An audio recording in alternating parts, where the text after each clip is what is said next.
আসসালামু আলাইকুম রহমতুল্লাহি ওবরকাতুহু। সম্মানিত দর্শক, ইনকিলাব মঞ্চের মুখপাত্র জনাব ওসমান হাদী আততায়ীর গুলিতে মারাত্মকভাবে আহত হয়েছিলেন। আহত হওয়ার পর পুরো দেশ জাতি তার জন্য আর্তনাদ করে উঠেছে। তার প্রতি মমত্ব এবং ভালোবাসা,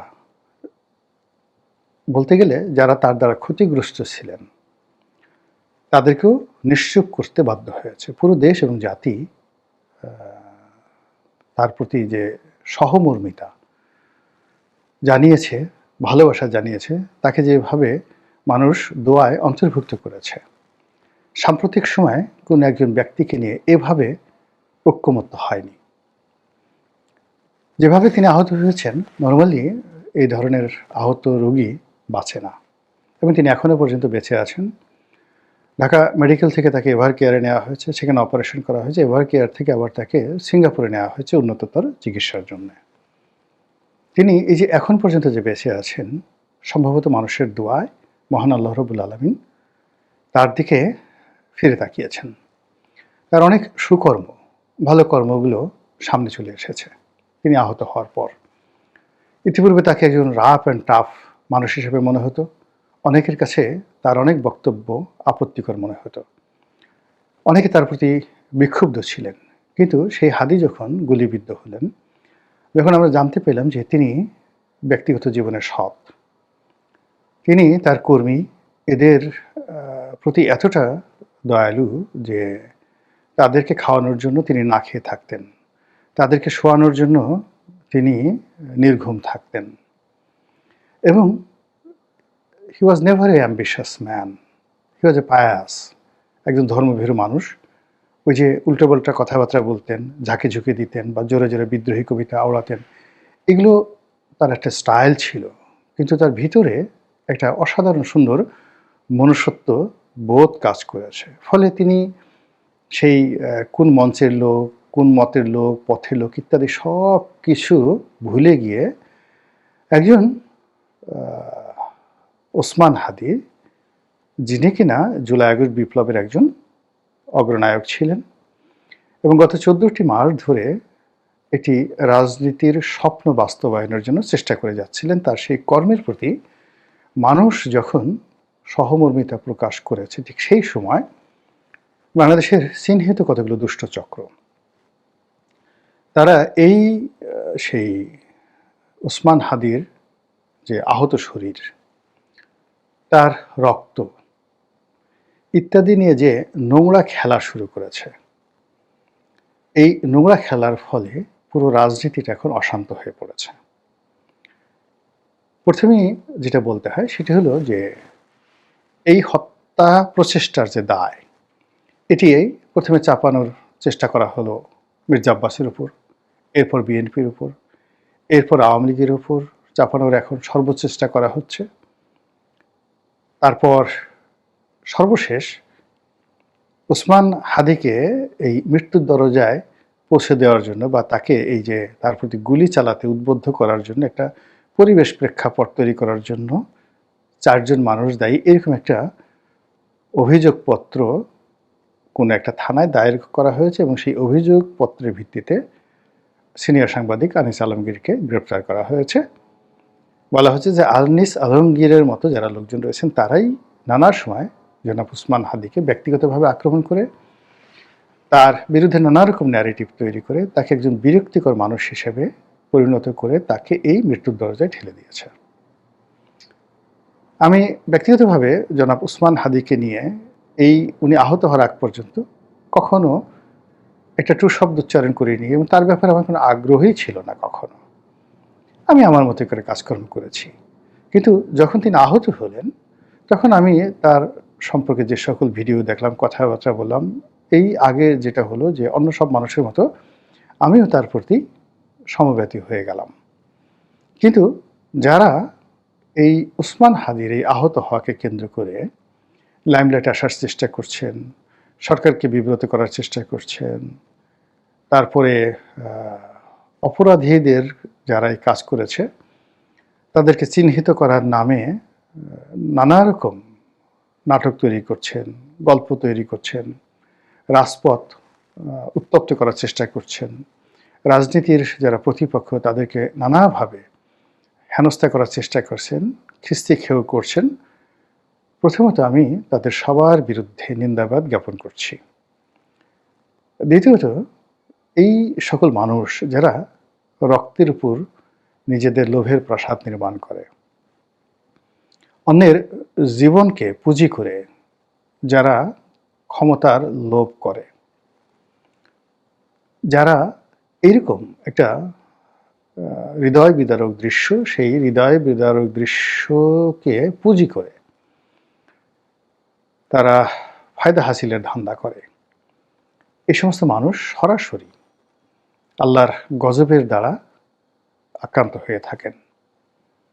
আমরা অতীতে আমাদের মহান মুক্তিযুদ্ধের সময় দেখেছি, আমাদের স্বৈরাচারের বিরুদ্ধে আন্দোলনের সময় দেখেছি, আমরা বিভিন্ন ক্ষমতাধর মানুষের পতন দেখেছি, বহু সম্মানিত মানুষের অসম্মান দেখেছি, বহু ধনী ব্যক্তিকে দেউলিয়া হতে দেখেছি, বহু স্বাস্থ্যবান মানুষকে রোগাক্রান্ত হয়ে, প্যারালাইজড হয়ে, পঙ্গু হয়ে, পচে গলে মরতে দেখেছি। এই জীবনের যে উল্লাস, এই জীবনের যে দাম্ভিকতা, সেটা ক্ষমতার হোক, জীবনের হোক, যৌবনের হোক, তা খুবই ক্ষণস্থায়ী এবং আপেক্ষিক। আমরা প্রায় সবাই, হাতে গোনা দুই একজন, তারা সামনে আসছে না, সবাই ভুলে গেছি যে আজ থেকে 15 মাস আগে 2024 সনের July, August, September, June July মাসে আমরা কেমন ছিলাম। আমরা ভুলে গেছি যে আমাদের ওই সময় অর্থনৈতিক অবস্থা, মানসিক অবস্থা, রাজনৈতিক অবস্থা কেমন ছিল।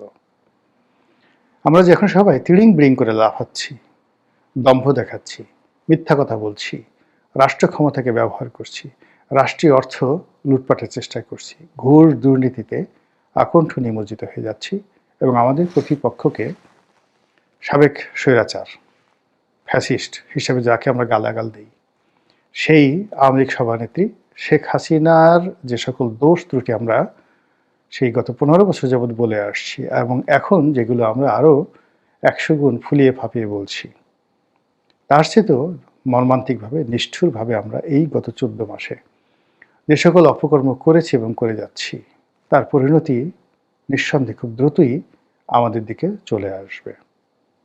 আমাদের এই ক্ষুদ্র জীবনে আপনাদেরকে একটু স্মরণ করাই দিচ্ছি। দেখুন তো, স্বাধীনতার পরে যারা দম্ভ দেখিয়েছিল, সর্বহারার পার্টির নামে যারা সারা বাংলাদেশের হাজার হাজার মানুষকে খুন করত শ্রেণী শত্রু নিধনের নামে, একজন সর্বহারার লোক আছে? তাদের সুন্দর পরিণতি হয়েছে বলতে পারেন? নাই। এরপরে দ্বিতীয় শক্তি হিসেবে জাসদ, এদেশের হাজার হাজার তরুণ তরুণীর জীবন ধ্বংস করে দিয়েছে এই জাসদের রাজনীতি। বলুন তো, জাসদের একজন সিঙ্গেল লোক সুন্দরভাবে সম্মান সহকারে মরতে পেরেছেন, মর্যাদা সহকারে মরতে পেরেছেন, তাদের পরিবার পরিজন এই সমাজে খুব ভালো অবস্থানে আছেন? নেই, কাউকে দেখাতে পারবেন না। এরপরে সেই বাকশাল এবং বঙ্গবন্ধুকে কেন্দ্র করে যে চক্রটি, তারা সে কম্বল চোর হোক, টিন চোর হোক, সোনা চোর হোক, সেই রিলিফ চোর হোক, যার কথা বঙ্গবন্ধু বলে গেছেন, একজন লোকে দেখান তো এই বাংলায় বেঁচে আছে সম্মান নিয়ে, মর্যাদা নিয়ে, এবং তাদের পরবর্তী প্রজন্ম সেই রিলিফ চোর, টিন চোর, বিস্কুট চোর, চিনি চোর, এই সিন্ডিকেটের সদস্যদের একটি বংশের একজন লোক এই বাংলাদেশে ভালো আছে আমাকে একটু দেখান, আমি দেখিনি। এরপরে যারা পরবর্তীতে সন্ত্রাস করেছে, সেটা সেই এরশাদ জামানায় হোক, কিংবা সাত্তার সাহেবের জামানায় হোক, কিংবা শহীদ প্রেসিডেন্ট জিয়াউর রহমানের জামানায় হোক, যারা রাষ্ট্রের সঙ্গে বেইমানি করেছে, তাদের যারা নিয়োগকর্তা তাদের বিরুদ্ধে বেইমানি করেছে, বিদেশি শক্তির প্রতিভূ বা এজেন্ট হয়ে দেশের বিরুদ্ধে কাজ করেছে, সেই 75-এর 15 আগস্ট থেকে 1991 সন পর্যন্ত একজন সিঙ্গেল লোক দেখান ভালো আছে? দেখাতে পারবেন না। তারপর 91 থেকে আপনি একেবারে 2024 সনের 5ই আগস্ট পর্যন্ত সকল মন্ত্রী, এমপি, সেক্রেটারি, আইজি, সেনাপ্রধান থেকে শুরু করে যে সমস্ত মানুষের বিরুদ্ধে আপনাদের ঘৃণা ছিল, রাগ ছিল, ক্রোধ ছিল, যাদের প্রতি আপনাদের অভিসম্পাত ছিল, যাদেরকে আপনারা মন্দ মানুষ হিসেবে জানতেন, একজন সিঙ্গেল লোক দেখান তো, কারো পরিবার আছে কিনা, পরিবারের সদস্যরা ভালো আছে কিনা, কারো সুন্দর সুস্বাস্থ্য আছে কিনা, কারো সুনাম সুখ্যাতি আছে কিনা, কারো জীবনে সুখ শান্তি সমৃদ্ধি আছে কিনা, জীবনের যে উর্বরতা, ফার্টাইলিটি, এটি তাদের আছে কিনা, কিংবা তাদের যে করুণ পরিণতি আমাদের চোখের সামনে দেখতে পাচ্ছি। প্রত্যেকটি মানুষের একটা সিঙ্গেল লোক কেউ ভালো নেই। তো এত উদাহরণ থাকা সত্ত্বেও এই গত 14 মাসে আবার সেই পিপীলিকার পাখা হয় মরিবার তরে। তা আমাদের মধ্যে আমরা যারা পিপীলিকা হয়েছি আবার উড়তে চাচ্ছি, সেই বিখ্যাত কবিতার মতো পিপীলিকা জেদ ধরছে উড়বেই, বনের দাতাল শুয়োর রাজাসনে বসবেই, সেই বিখ্যাত কবিতা।